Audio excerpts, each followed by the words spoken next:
Hey guys, it's Mizzy, and I'm a mixed girl in a mixed up world. I am starting a new series, and the case is about Courtney Heater.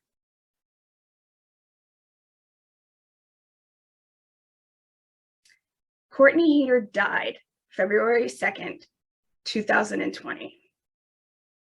Now, the police say that it's an open and shut drug overdose case.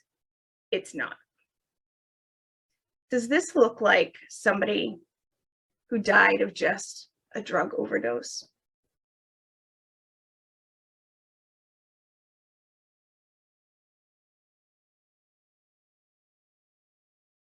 This?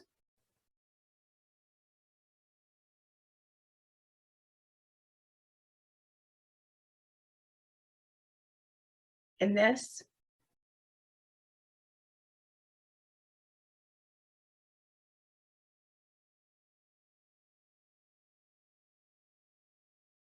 There is more to this case than somebody who died with fentanyl and heroin in their system.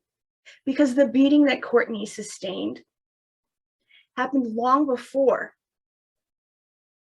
her drug overdose.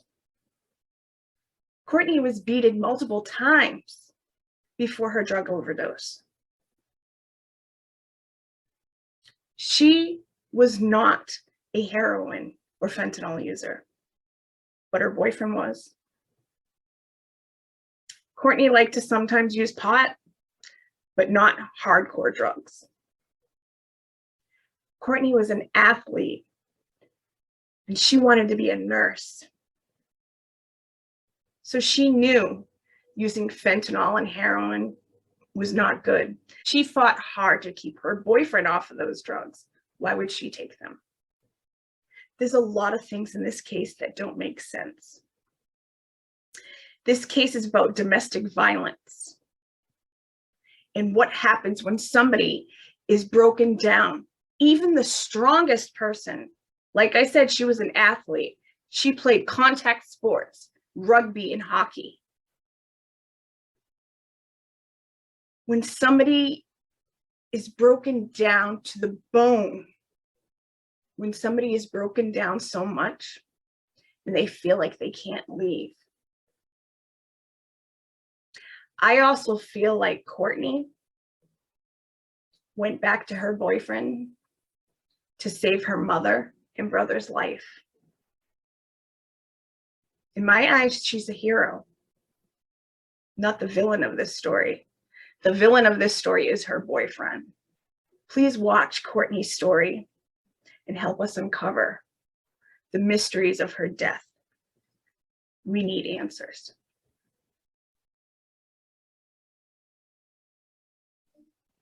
So I'd like to welcome Debbie Heater to A Mixed Girl in a Mixed Up World. Thank you for joining me today. Thank you for having me. You're welcome. We're going to talk about her daughter and what happened to her. So why don't you tell me about Courtney?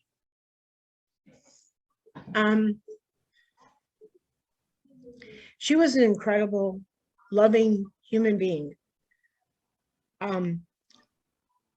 Well-liked, very popular, very much an athlete, played many sports, from rugby to Irish dance to cheerleading to ice hockey, co-ed team. All this was traveling. She did this all during college, high school, grammar school. It stopped when she went to North Carolina. She has many guy friends as she had girlfriends. She was the girl next door, always smiling, always happy, always kissing on somebody's cheek, guy or girl. She was family to everyone. If someone had a problem, she was right there to help them fix it. Mm-hmm. If they had, she helped a lot of people with drug issues, was right there to help them. She wanted to be a pediatric nurse because of the brain surgery she had in high school.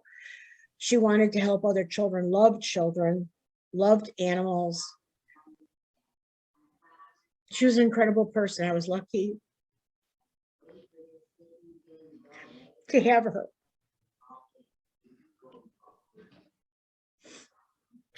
She sounds like she was a wonderful person. And I'm sorry I'm not getting to meet her. I'm sorry that we're meeting under these circumstances. So, but I appreciate you coming on, and so I can help tell her story. Thank you. Thank you again. So where are you guys from? We live in Illinois. We're a half hour from Chicago. We live in Plainfield Township. Okay. Courtney was born at LaGrange Hospital. And at the time, we were renting a townhouse in Manhattan, Illinois. Okay. So what was she like as a kid? Always happy, very, very polite, shy when she was very young.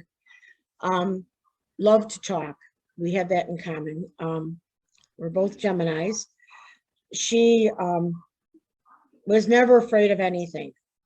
Wanted to do whatever her big brother did, Austin. She loved him incredibly when they were young, but that changed when they got older. She just wanted to try everything. She was interested. I just thought of something. When she was very little, into medical, even before anything happened to her, I went through medical assisting through Robert Morris, and we had a dictionary of medical terms. Mm-hmm. And it was a, like maybe a 5 by 11 book, but it was probably 5 inches thick. She used to carry that around in a book bag when she wasn't even in kindergarten all the time. She loved books. Always loved books. And then I had a day planner about the same size. She had this thing for The Wizard of Oz, which I'm not a fan of. I couldn't get her to leave the house unless she had on those red. That's my ruby favorite slippers. movie. Oh, I hated that movie. But Warner Brothers at the time when she was little, she'd wear those shoes, rain, snow, no matter what. I had a bunch of different pairs to get me through because I knew that she was going to need her ruby slippers. Oh. But she was really a credible human being. She was my best friend. Oh. I'm so sad that she was taken from you, and there are no words that I can say to make you feel better, but know that I am so sorry that you are even in this situation. Thank you. Let's do a quick summary of what happened to her, and then we're going to go through her whole story. This story has a lot of hard issues. It has abuse, domestic abuse, drug use, manipulation, and basically, what goes along with somebody being abused, how they're broken down. And I'm glad we're not only just telling Courtney's story, but hopefully people can use this as a cautionary tale to know the signs, and also know when they know they got to get out, to heed that, and don't stay with somebody who's abusing them physically or mentally. So I'm glad we get to tell Courtney's story, for, like I said, not just to get her story out, but also to help other people not go through what she went through. I agree. That's exactly what I want to do. Good. So I'm going to actually have you tell real quick. I know it's hard to tell real quick, but in just a few sentences, what happened to her. And then when we get later in the story, we'll really go into more of the detail.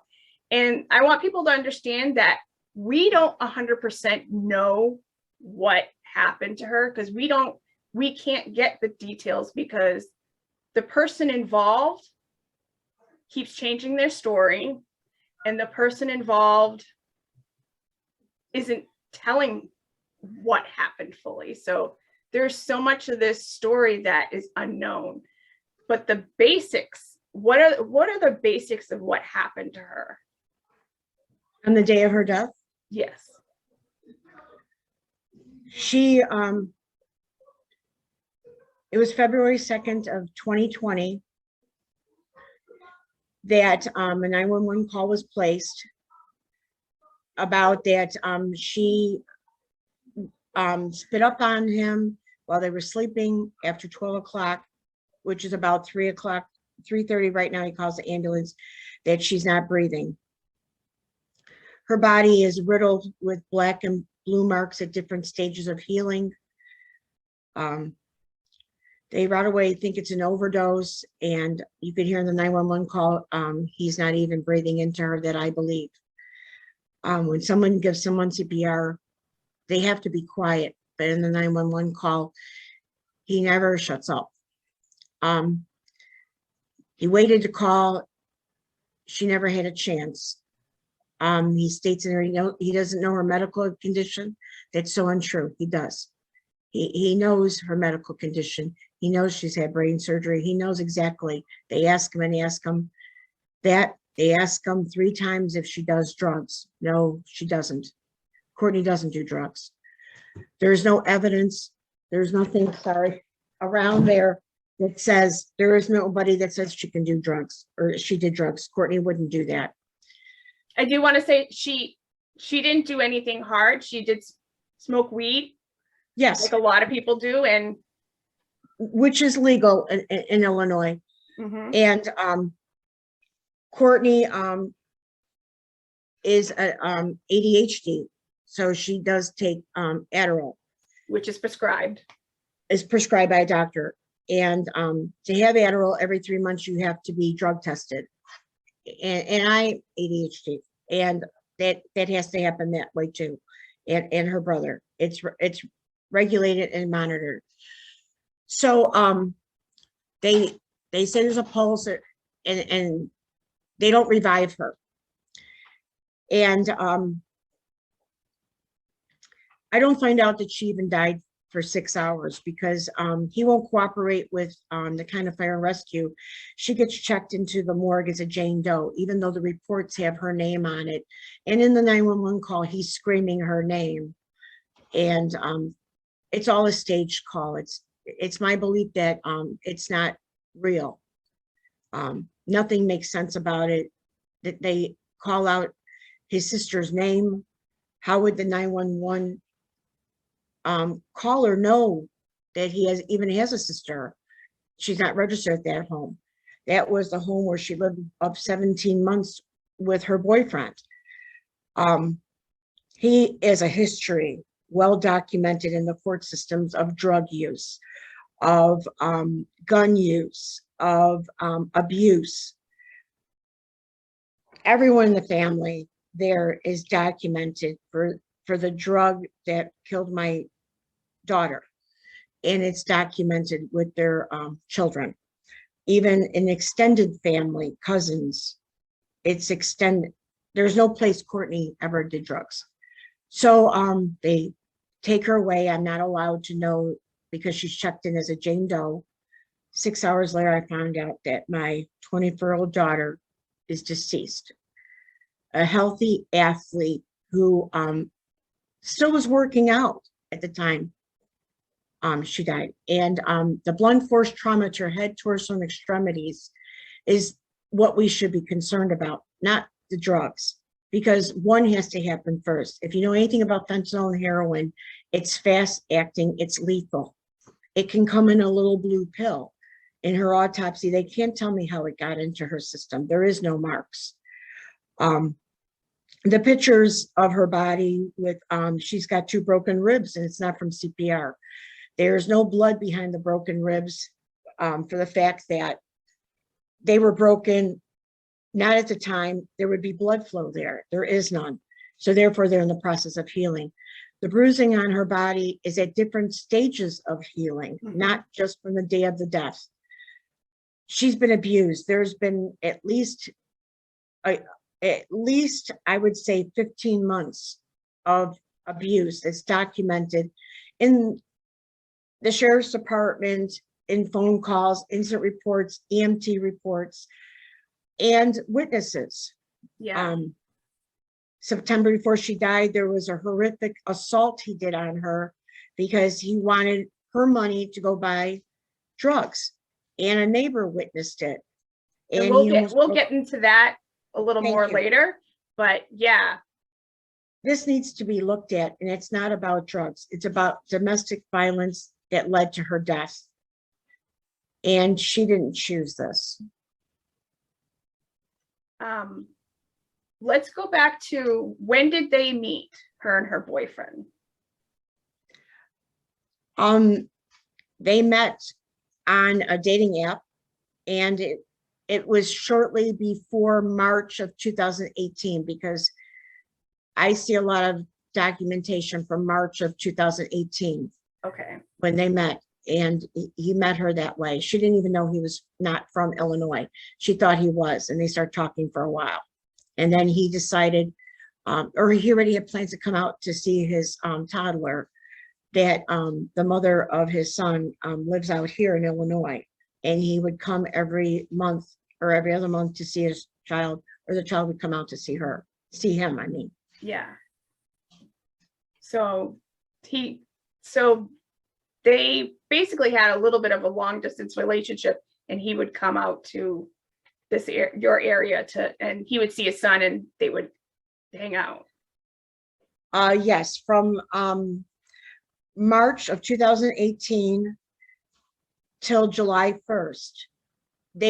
She would go to see him, he would come out here, it went back and forth. Okay. And she met the parents pretty early, I think within that first month. Oh, wow. That was moving quick. Yes. So eventually she moved to North Carolina. Where did she move to? Nakina, which is Columbus County, North Carolina. And it's a really small town, so everybody knows each other. The population is 1,700 in Nakina. Wow, so it's a really small southern town. Yes, it's about 40 minutes from North Myrtle Beach in South Carolina. Okay. Yeah, because it's right basically on the border of North Carolina. Yes. When you first met him, what did you think about him? He has nothing like anyone she's ever dated. He looks nothing like anyone she's ever dated at all. What was your first impression? Oh God, no. That was my first impression. Usually when you meet anyone in Courtney's past that met me and wanted to date her, and she's had lots of boyfriends, mm-hmm. and would never put up with what this one did. They're always cordial, polite, kind, go out of their way to impress you. Yeah. Not in this case. No, not in this case at all. He started off with ownership, right, pretty much from the beginning, which was really a red flag and disturbing. I didn't let her know in the beginning because, you know, with Courtney, she did things her way, very strong-willed, headstrong. I learned a long time ago that you just have to take a step back and wait till she comes to you. Mm-hmm. So I was not expecting what I got shown. Yeah. He was coming out here to visit his son, and at some point he took his son out for a visit, and he never brought him back, right? Yes. We got in a little bit of trouble with that. They were going back and forth of how him being returned and everything. Yes. When she moved out there, it was July 1st, 2018. The son was going with to move her out there, and he was to be returned the next month, or in 2 weeks, or whatever they chose. Sometimes it would adjust a little, and he didn't return the child to the mother in Illinois. And Courtney was very concerned during this time. She was happy that he had more time, but it wasn't through the court system. Yeah. And it went on till just after November 1st of 2018. Oh, wow. So he had him for So a while. and there was a hurricane during that time too. Yeah. And that's pretty scary. I was scared for Courtney. She's an adult. There's a toddler out there that's not even potty trained. And Courtney was working on potty training the child. Got chicken pox during this time, the child. Wow. That's horrific for a mother. And then you have a sheriff that's not going out and doing any welfare checks, even though they're begging. Not only is the mother a single mother, but the grandparents are begging. So Courtney basically became the caregiver for the child. He used to joke about in the beginning, even when he told other people she was going to be the nanny. He was even telling the mother that she was there to be the nanny. And he wouldn't even admit in the very beginning that what their relationship was, is that she was the nanny. And of course, it was funny in the beginning, but now I know, looking back, she was the nanny. Yeah. For the boyfriend, not for the child. And the parents told her that, right? Mm-hmm. Yes, she was to monitor his drug use and keep him clean, to fight for the custody of his child, because it was a pretty bad custody, because both were accusing each other of what they were doing. Yeah. And it seems to be that the mother of the child had a harder time, and they were doing more. But you know, this is pretty disturbing, is that when they came out here for court, Courtney's boyfriend, the whole family came. Not only did he come, his parents came, his father's parents came, all of them, and his sister. So you have all these people painting this picture in court of this wonderful, unbelievable, loving Baptist family that's so perfect. And then you got this poor single mother, her mother there. Yeah. Or I don't know if her stepfather attended, but it was very hard. And she was labeled. It fooled Courtney too. It fooled the court system too. Yeah. But it was a big to-do. His family has money, and they've been in this town forever, right? I think since the town was invented or was discovered. They've been there, their family, for forever in that Columbus County area. They donate land to the farm, farm to the church. They have a big amount of land. They've been there forever. They have other family members. They've been branching out. They're very active in many of the churches. And in this area, there is only Baptist churches. There's nothing else. Again, there's only 1,700 people living in this town. I think there's only 54,000 in the whole Columbus County. Oh, and with comparisons, this is a very small town. All I can say is, when I called the police station and gave the name of the boyfriend, they know exactly who that is. Yeah. They know the whole family. They can tell you anything you want to know about them. Yeah. Without a last name.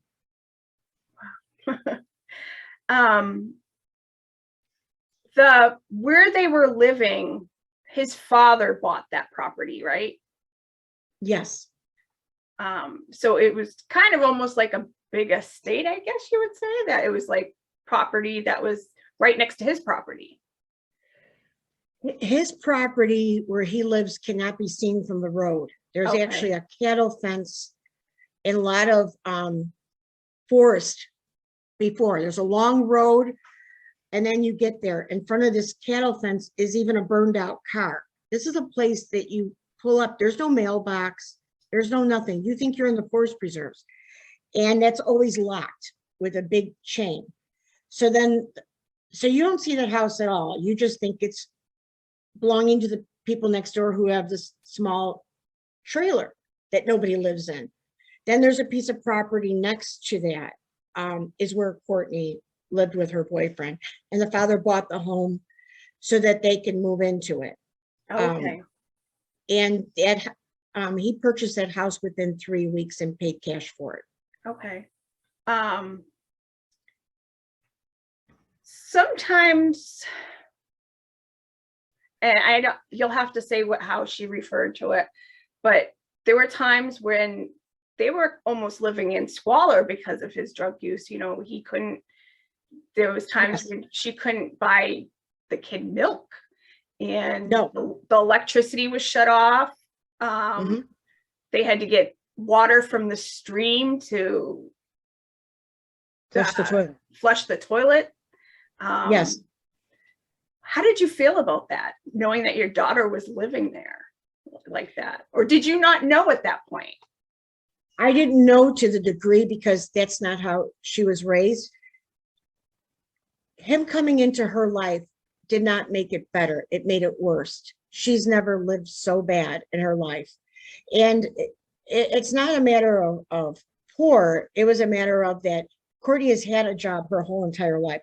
She sometimes had 2 jobs. Went to college and worked. Was a tutor, got paid for that. She goes out there. She was never planning to go there and not work. So the father owns the house, and therefore the utilities are paid through the father. And the boyfriend works for the father. So he pays him too, like he does everyone, and pays him in cash. So he deducts what he wants out of his salary. So so say it's $400 he made for the week. He decides what he pays him. So he may get 100, and he thinks that he's doing that so he won't buy drugs. But then that puts further pressure on Courtney. And he asked her to come out there so that she can work and be a nurse and finish her schooling. And later we can go into why that was never going to be possible. But the fact is that because of that, he didn't always pay the electric bill. And you have the pump running, the water doesn't come into the house. Yeah. Granted, it's warm out there, you don't need heat, but some days it gets cold, and they've had snow out there. Mm-hmm. And the pump broke for a while when Courtney, in fact, at the time of her death, the pump was broken.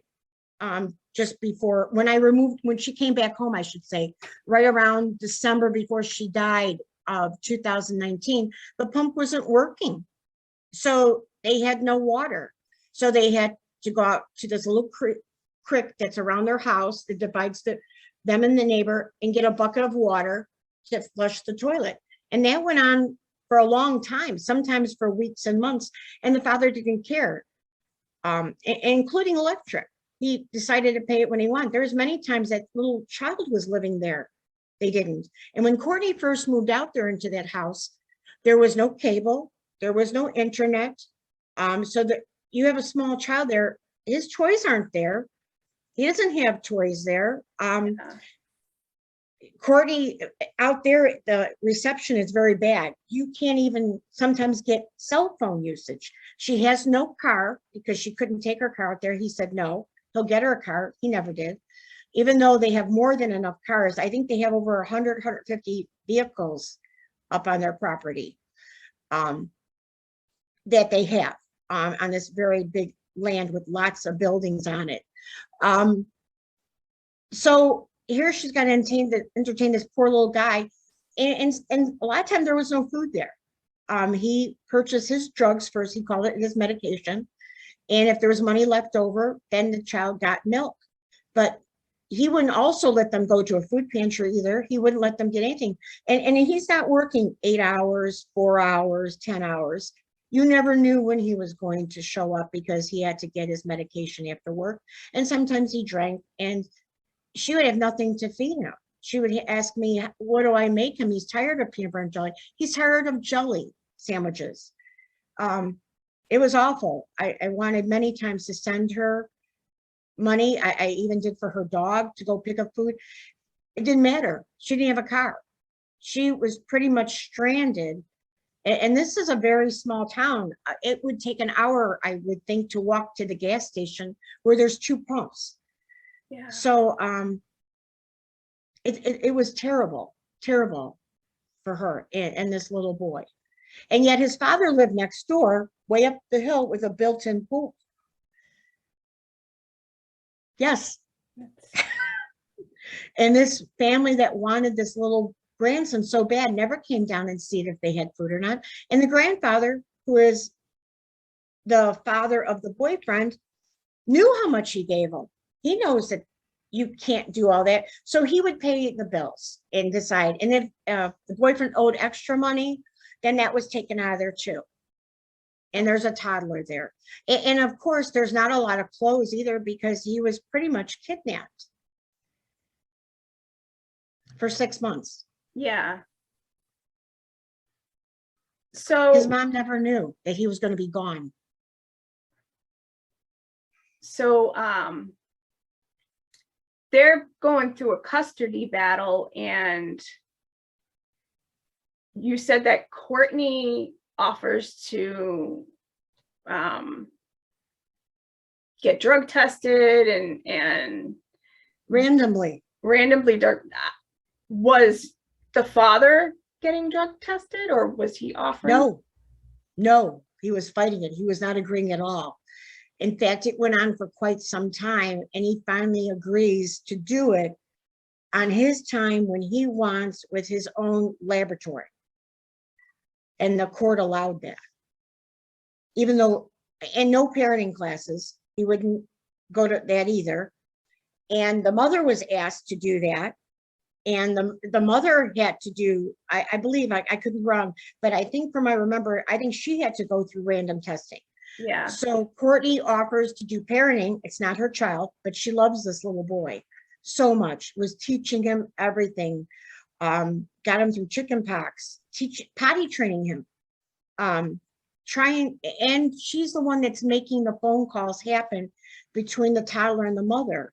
And also with the court system, Courtney's doing all of this. The father, her boyfriend, is not initiating any of that. A lot of times he would come home and sleep or sleep the entire weekend. And he didn't work 9 to 5, Monday through Friday. It was all random. So this leads us to about, when did he go back to the Chicago area, the son? I think it was around November 1st. It was right after Halloween of So it was November 1st, 2018. 2018. And then there was a custody battle this whole time through basically the rest of Courtney's relationship with the father. Yeah, till Courtney died. So how often did you see Courtney when they were together? I never went out there until shortly before she asked me to bring her home. So this would have been 2019 is the only time I went out there, and then again in 2020 when she died. It just depended. He really isolated her. It didn't start out real fast, but I would talk to her a lot. But again, when he came home, that had to end. When he was around, it had to end. And it was very hard for reception out there. But I saw her, I can't say because it would only be when she came out here because of the child. So the first 6 months she lived out there, no, I didn't see her at all. Okay. Because it had to wait until the child left because they didn't go anywhere. He was hiding the child. Yeah. How did her relationships with her friends and coworkers, everybody that she knew from, like, playing, she played a lot of sports, so she knew a lot of people from playing rugby and hockey and all the activities that she did. Was she staying in contact with those people? No, she had to guarantee, and I saw it was on her phone about the texting, that she had to end all social media before she even got out there. It was shortly after they started dating and that. And she had to show him on video that it was gone.